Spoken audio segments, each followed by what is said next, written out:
Yun nga, malapit na sana kami mag-duwalita. Dahil people, alam mo, ito sorry. Alam mo, puno.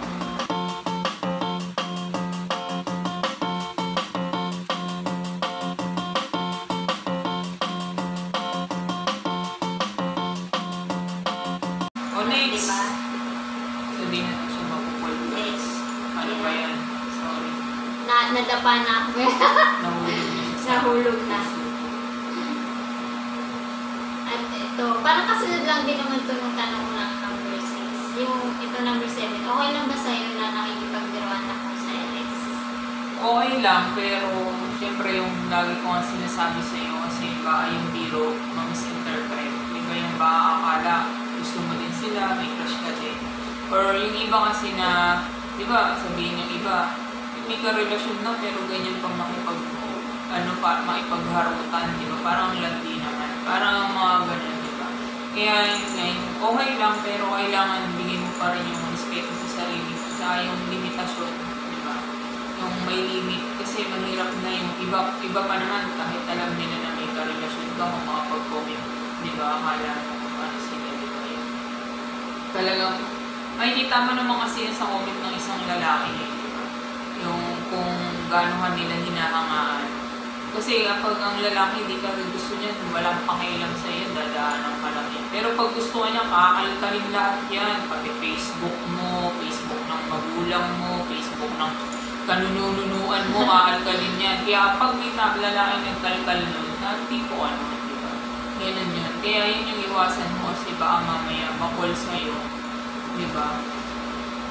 Kawawa naman. Di ba? Kawawa naman din. So pag napul sa Louie? Hindi. Kasi pag na-pull, kawawa naman walang sasalo. Sino sasalo? Si Peggy. Peggy yung sasalo. Diba?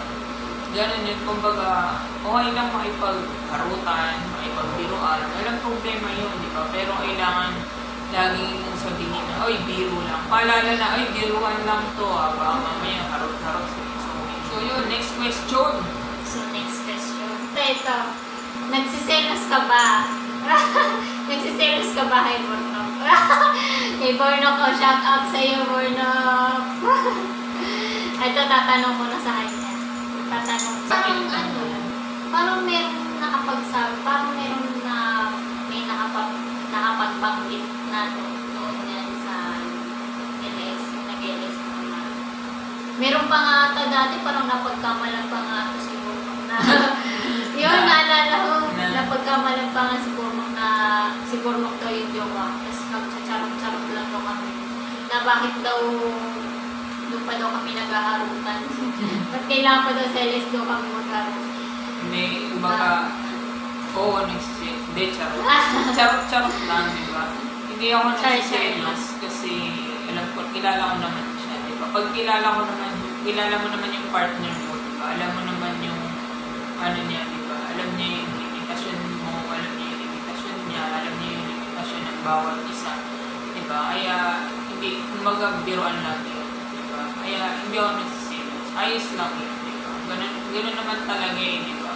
Pero yun lang, kilala ko siya eh. Ewan ko yung tao, hindi ko namang kilala. Kaya mahirap din manghusga, di ba? Kaya, siyempre, lahat ng bagay na hindi. Sabi ko nga, hindi lang ako yung nakakakita ng mga comments sa comment section, di ba? Or hindi lang ako yung makanood ng LS niya, pwedeng ma-share yun na iba.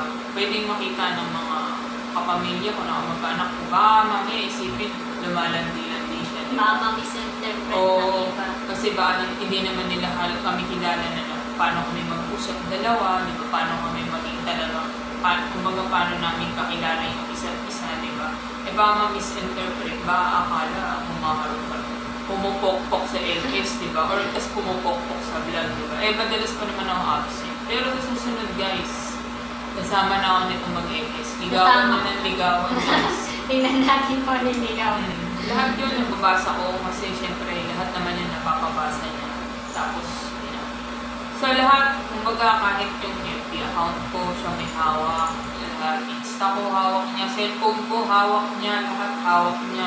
Ano man pati buhay mo hawak. Buhay ko hawak niya. Diba? Kaya lahat ng sinagot ko ngayon, napilitan lang po ako kasi hawak niya kung buhay ko.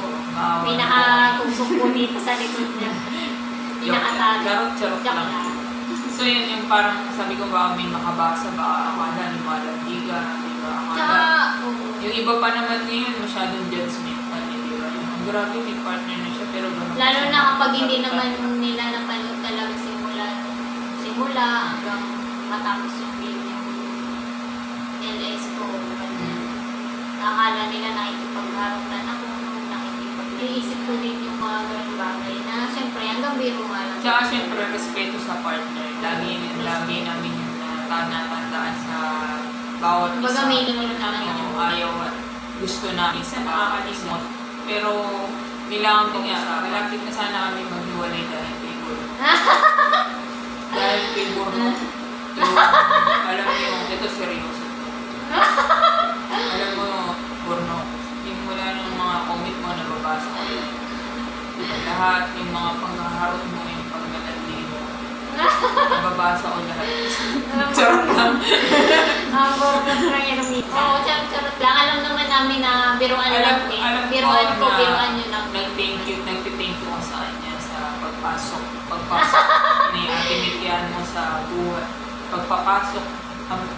Pinapasok ko. Pinapasok ka niya sa kanya. Nag-thank you siya no. Kasi alam ko na naka-shades na pinasok ka niya sa buhay. Dahil salamat daw sa pinasok. I was afraid nung malaman ko na kayo na pala. Kaya dyan na bebe, burnok mo sa Bebe Burnok. Pinagkalaan mo kang wala. Diba? Isa lang ako umibig, nagpakatanga, pinagpalit pa ako sa nakashades gabi na. Iloko nyo kung harap-harapan ko Harap-harapan sa LS. Hindi, charot lang yung Burno. Tsaka Charot. charot lang yun. Kaya huwag kang kabahan dyan, mamagin. Question. Ayun pa ba yun? Yun nga kung nagagalit ka. Kung nagagalit ka ba na nakikipagbiruan mo sa kanya? Yung parang may harot-harot ka. Nagagalit ka ba? Oo. Minsan, nagagalit ako minsan. Charot lang. Hindi yan nagagalit. Hindi yan nagsiselos eh. Wala yung pakialam.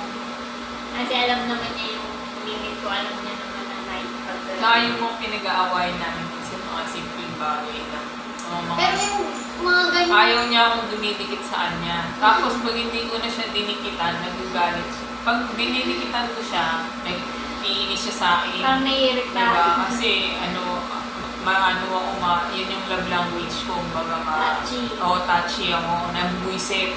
Tapos pag iniwanan ko na yan, tinantanan ko na, binayaan ko na. Tapos magagalit pa rin kasi hindi na daw ako sa kanya lumalapit. Di ba? May sira rin sa ulo. Kaya, yun lang naman yung mga pinag-aanuhan natin. Ganun lang. Ako ba? Wala na. Wala na akong tanong eh. Ako, may tanong ako sa iyo. Ano yung bagay na pinag-awayan natin na walang kwenta? Parang pinabad trip natin sa isa't isa, walang kwenta. Ano ba? Wala kami. Yung mga small things na...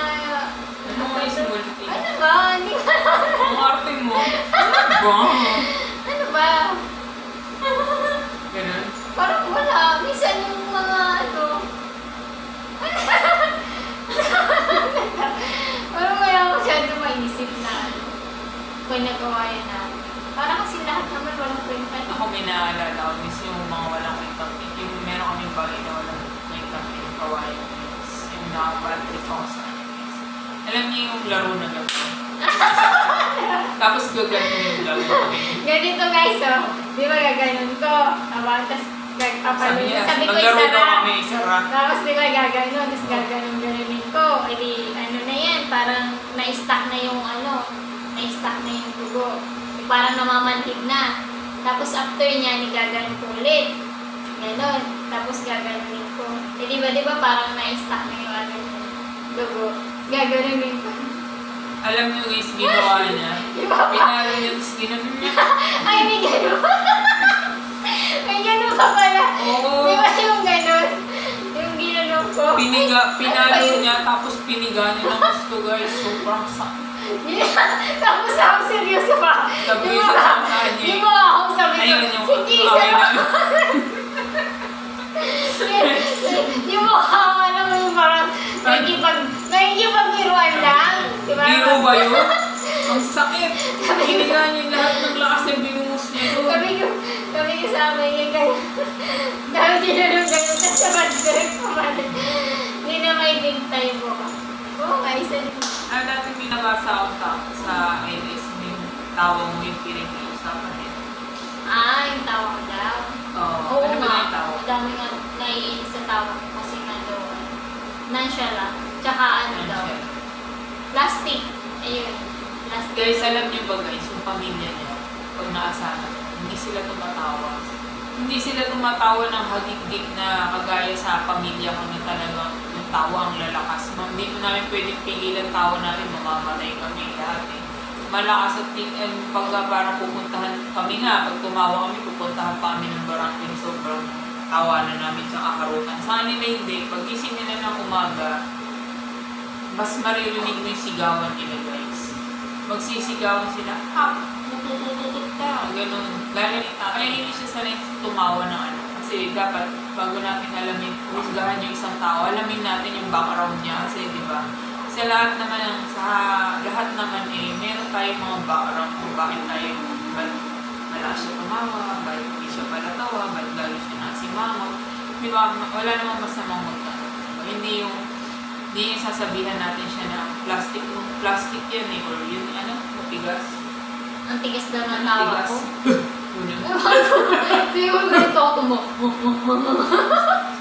Ganyan na yung Yung tawa parang niya. ano daw kasi, ang plastic daw ng tawa. Kaya di niya siya marinig. Yung tawa niya na, panoorin yung buong video, yung mga tawa na ngayon yung ginagawa dito sa nakasama ko sa natawa. Ako lang kasi napagtatawa sa alam kanya. nyo guys, Sa akin lang siya tumatawa kumbaga ng sobrang nag-reflect lang haligi. din kasi yan, di ba? Kung ano yung ginawa niya. Parang, syempre kung nakakatawa, syempre tatawa ako. Pero syempre kung hindi naman nakakatawa, anong dahilan para tumawa ako? Oh. Di ba yun naman yun yung plastic kapag ano?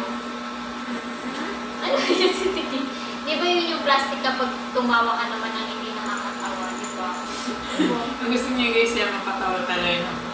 Natatawa talaga. Ano yun? Ano? Kinitiin niyo ano?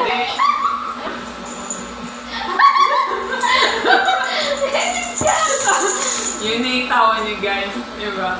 So yung hanapin niya yung tawa niya na ganyan, na hanggang dyan lang yan. Di ba? Tapos ako lang yung mapagpapatawa sa kanya ng dulit, di ba? Sabihin ko. Ha? Secret lang natin. Secret! Yung kaya siya tumatawa kasi guys, yung sabi ko sa kanya. Sa! Sa! Hindi kita mapansin. Natutuloy tayo magkaaway. So yun. Kasi yun kayo sa kanila hindi palatawa. Ayan. Siyempre alamin natin kung ano yung background ng isang tao bago natin sila usap. Tsaka nga, hindi naman ako tatawa kung hindi nakakatawa. Yun lang yung gano'n lang kasi. Kaya hindi siya mababaw kasi mas nauna niya mag-isip. Di ba ganun pag matalino, nag-iisip muna bago mag-react. Di ba? Ano yun, may pagkatanga yan eh. Talino ko yung tangan. Hindi, joke lang. So yun, Kailangan kasi, bawat siya talaga sasabihin mo, nag-iisip. Hindi siya mabilis mag-analyze ng isang bagay kasi wala siyang sense of humor. Patay yung sense of humor niyan guys. Kaya pag nakita niya siya na parang may butterfly na sinusundan, nag-iisip-isip, ganyan. Loading yan. parang gumagano. Oo, yan. Gumagayan siya. Kala niya nagpapakit sa inyo yan. Na iniisip niyo yung utak niyan. Kaya ganyan yung noon yan eh. Sobrang lapad eh. Iniisip ng isip niya, diba? Kasi lagi niya ako iniisip. Ang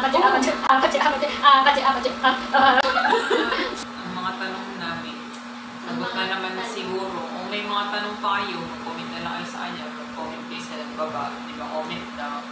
Di ba? Parang kung may hindi pa kayo naiintindihan doon. So, yun yung umasapan naman. Yes. Hindi siya, Hindi SB ako part ng o MBT, RA siya, pero siya isang straight. At hindi rin ang tapos sa mga lesbian. As in sa lalaki lang or trans man. Yun. Hindi ka naiintindihan mo. Hindi. Ano lang natin yun. Ayaw daw niya ng board talk. Dalawin din is. Pork knock.